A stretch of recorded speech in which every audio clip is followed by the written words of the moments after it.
This is the Roborock Saros 10R robot vacuum, and I've been using it as my daily cleaner across hardwood, tile, and area rugs. From my experience, the big idea here is its 3.14-inch ultra-slim body with no LiDAR puck on top. That single design change lets it slide under low sofas and beds my older robots never touched. It's the first time I've seen a premium robot reliably cover those lost zones without me moving furniture, and that alone changed how often I noticed dust bunnies under toe kicks and along baseboards. The way it pulls that off is a new sensor stack Roborock calls StarSight Autonomous System 2.0.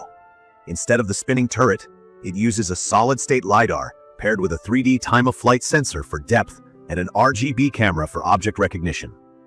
Translation for newcomers: it shoots light to measure distance, reads shapes in 3D, and uses a color camera to identify stuff on the floor. Key features that stood out to me are how it maps quickly and how it can see low overhangs and tight legs under cabinets. It also claims it can identify a ton of common objects. On paper, that's awesome. In real life, I had mixed results at first.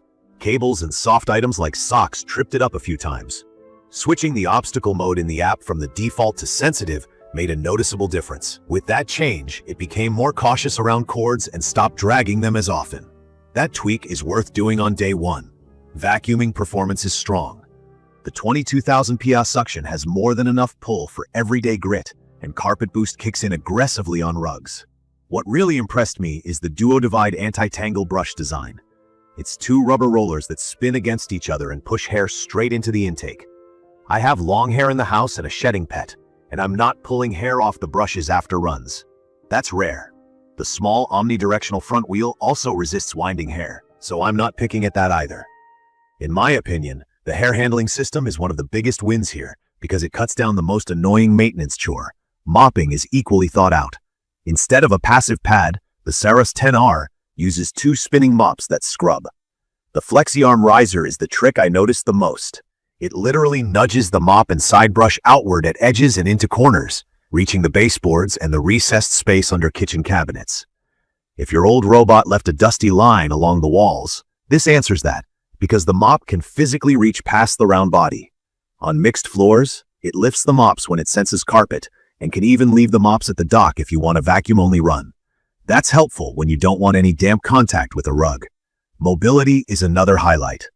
The Adaptalift chassis can raise and tilt itself to climb thresholds up to about 4 centimeters.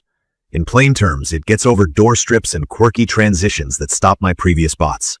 I've watched it approach, lift, and push over with confidence where others spun their wheels. That's the difference between a full home clean and one room being skipped. A quick word on noise, because it matters day to day. It's quiet for the power it has. Vacuuming is toned down compared to older Roborock models, and mopping is almost whisper level. I can take calls while it runs in the next room without cranking my volume. The dock is where most of the convenience lives.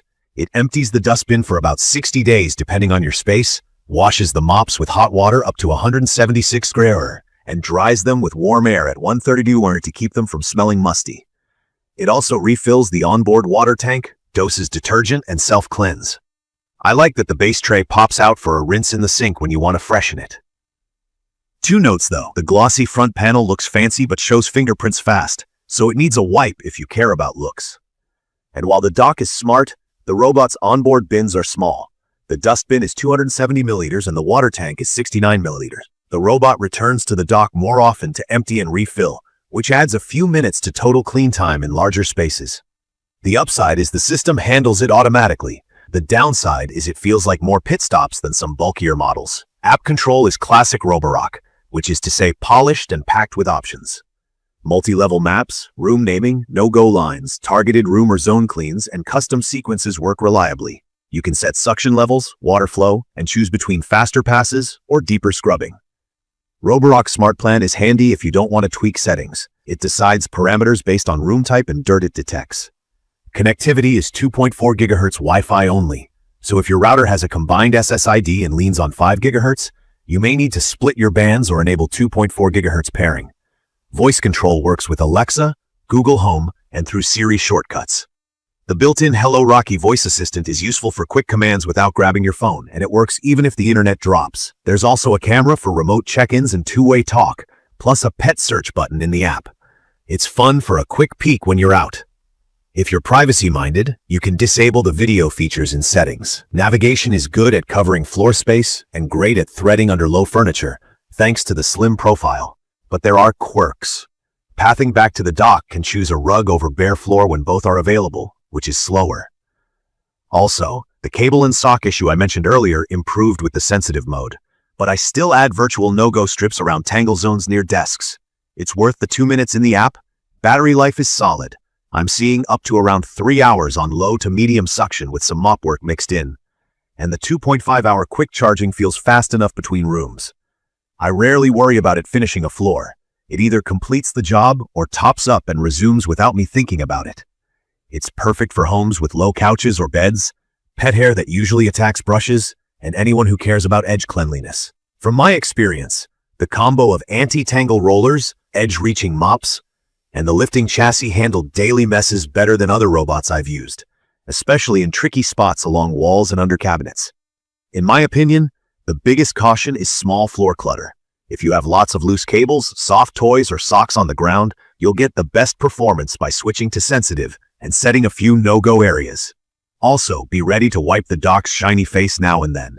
I'd recommend this for people who want real coverage under low furniture, pet owners tired of cutting hair from brushes, and anyone who values a hands-off dock that washes and dries mops properly. If you're the type who wants zero prep and you leave cords on the floor, you might be happier after a bit of app setup or a quick tidy before runs.